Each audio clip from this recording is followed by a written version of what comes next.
नमस्कार दोस्तों, आप सबका हमारे इस पावन भक्ति चैनल में स्वागत है। आज हम आरंभ करने जा रहे हैं श्रीमद् भागवत महापुराण के भागवतम का प्रथम अध्याय। यह केवल एक कथा नहीं, यह आत्मा को शुद्ध करने वाला अमृत है। यह वह अमृत है जो कलयुग में जीवों का कल्याण करने के लिए स्वयं भगवान की कृपा द्वारा प्रकट हुआ है। तो आइए श्रद्धा और प्रेम से इस कथा का श्रवण करें। मंगलाचरण। सबसे पहले भगवान को प्रणाम करते हुए हम उस सच्चिदानंद भगवान को नमस्कार करते हैं जो आध्यात्मिक, आदि भौतिक और आदि दैविक तीनों प्रकार के तापों का नाश करने वाले हैं। कथा का आरंभ।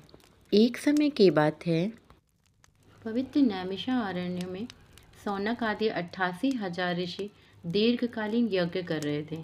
कलयुग का प्रभाव बढ़ता देख उनके हृदय में करुणा उमड़ आई। उन्होंने सूत जी से विनम्र निवेदन किया, हे सूत जी, कलयुग में मनुष्य अल्प आयु, अल्प बुद्धि और आलसी हो गए हैं। तप, दया, दान, धर्म सब लुप्त होते जा रहे हैं। ऐसे में जीवों का कल्याण किस साधन से होगा? कृपया करके वह उपाय बताइए जिससे सहज ही मोक्ष की प्राप्ति हो। सूत जी बोले, मैं उन महात्मा सुखदेव जी को प्रणाम करता हूँ जो जन्म से ही ब्रह्म ज्ञानी थे और उनका अभी यज्ञोपवीत संस्कार भी नहीं हुआ था, तभी वे संसार त्याग कर वन की ओर चल पड़े। उनके पिता महर्षि वेदव्यास पीछे पीछे पुकारते रहे, पुत्र पुत्र, परंतु वे नहीं रुके। उनका मन संसार से परे परमात्मा में स्थित था। ऐसे महान योगी ने ही राजा परीक्षित को श्रीमद् भागवत का अमृत पान कराया।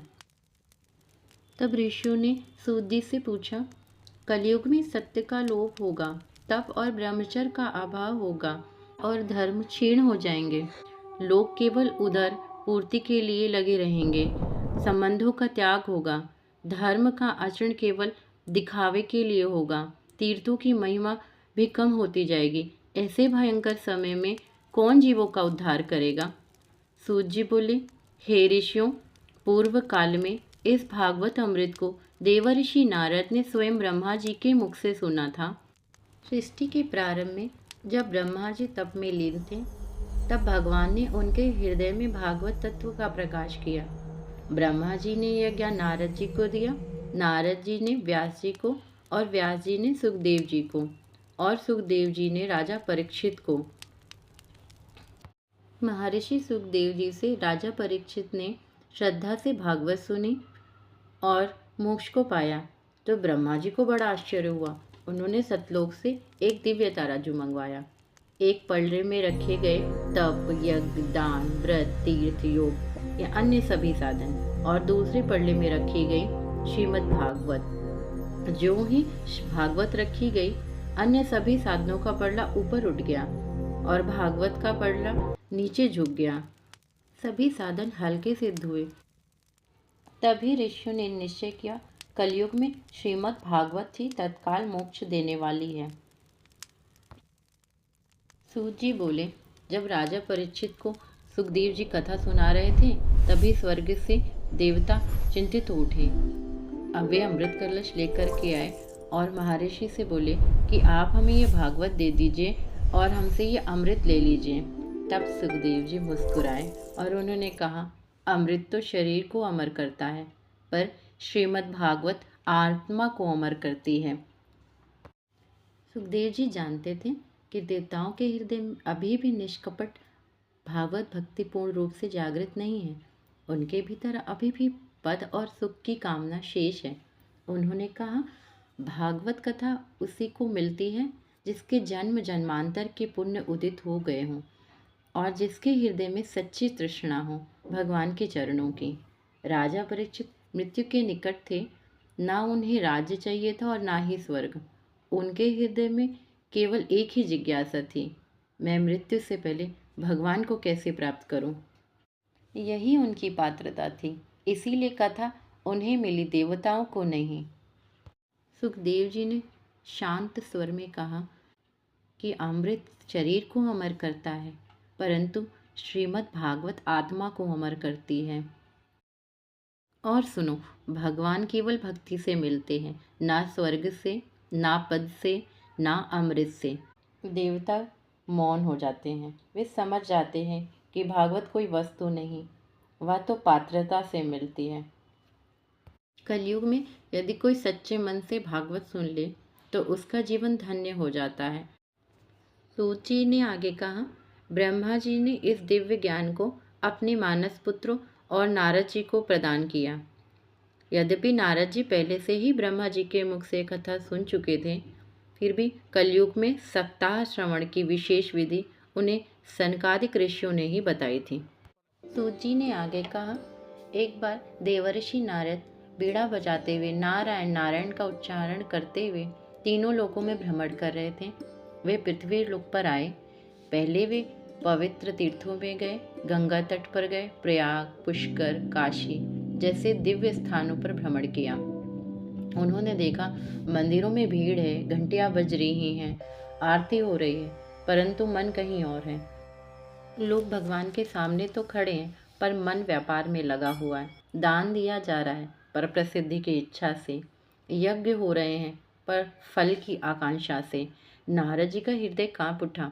उन्होंने सोचा, ये कैसी भक्ति है जिसमें प्रेम नहीं, समर्पण नहीं। कलयुग का प्रभाव कितना गहरा हो गया है। इसी अवस्था में उनका मिलन सनक, सनंदन, सनातन और सतकुमारों इन सनकादिक मुनियों से हुआ।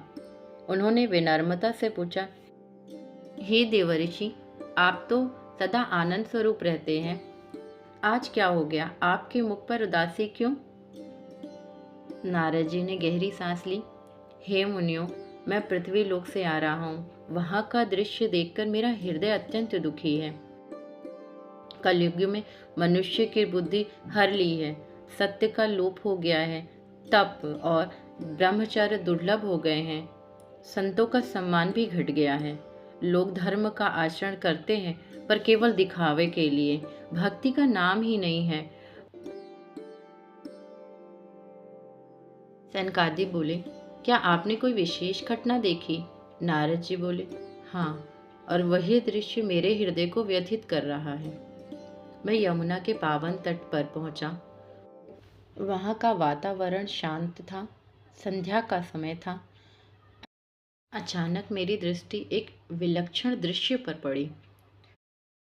एक दिव्य युवती भूमि पर बैठी रो रही थी। उसका रूप अद्भुत था, पर आंखों में अश्रु बह रहे थे। उसके समीप दो अत्यंत वृद्ध पुरुष अचेत पड़े थे। उनका शरीर दुर्बल था, श्वास धीमी। मैंने समीप जाकर पूछा, देवी, आप कौन हैं और ये दो वृद्ध पुरुष कौन हैं? युवती ने करुण स्वर में उत्तर दिया, मैं भक्ति हूँ, ये मेरे पुत्र हैं, ज्ञान और वैराग्य। सतयुग में मैं पुष्ट थी, त्रेता युग में भी मैं सम्मानित थी, द्वापर में मेरा प्रभाव था, पर कलयुग आते आते तो किसी प्रकार जीवित हूँ। और ये दोनों मेरे पुत्र ज्ञान और वैराग्य, कलयुग के प्रभाव से ये बहुत दुर्बल हो गए हैं। लोग केवल बाहरी आडंबर करते हैं, पर हृदय में ना श्रद्धा है ना सत्य। मेरे पुत्र बहुत निर्बल हो गए हैं। नारद जी बोले, हे भक्ति देवी, निराश मत होइए। शास्त्रों में स्पष्ट लिखा हुआ है कि जहाँ हरि का नाम कीर्तन होता है, वहाँ ज्ञान और वैराग्य जागृत हो जाते हैं। मैं अभी वेद और उपनिषदों का पाठ करता हूँ। नारद जी ने वेदों का पाठ आरंभ किया। ज्ञान और वैराग्य ने आंखें खोली। वे दोनों थोड़ा उठे भी, परंतु थोड़ी देर में फिर से गिर पड़े। नारद जी चिंतित उठे। आखिर कलयुग में ऐसा कौन सा उपाय है जो इन्हें जागृत कर सके? आगे नारद जी क्या करेंगे? कौन सा दिव्य उपाय मिलेगा? क्या ज्ञान और वैराग पुनः अपनी शक्ति प्राप्त कर पाएंगे? जानने के लिए अगले भाग में जुड़ें। अगर वीडियो पसंद आई है तो लाइक करें, चैनल को सब्सक्राइब करें और इस आध्यात्मिक यात्रा का हिस्सा बने। जय श्री हरि।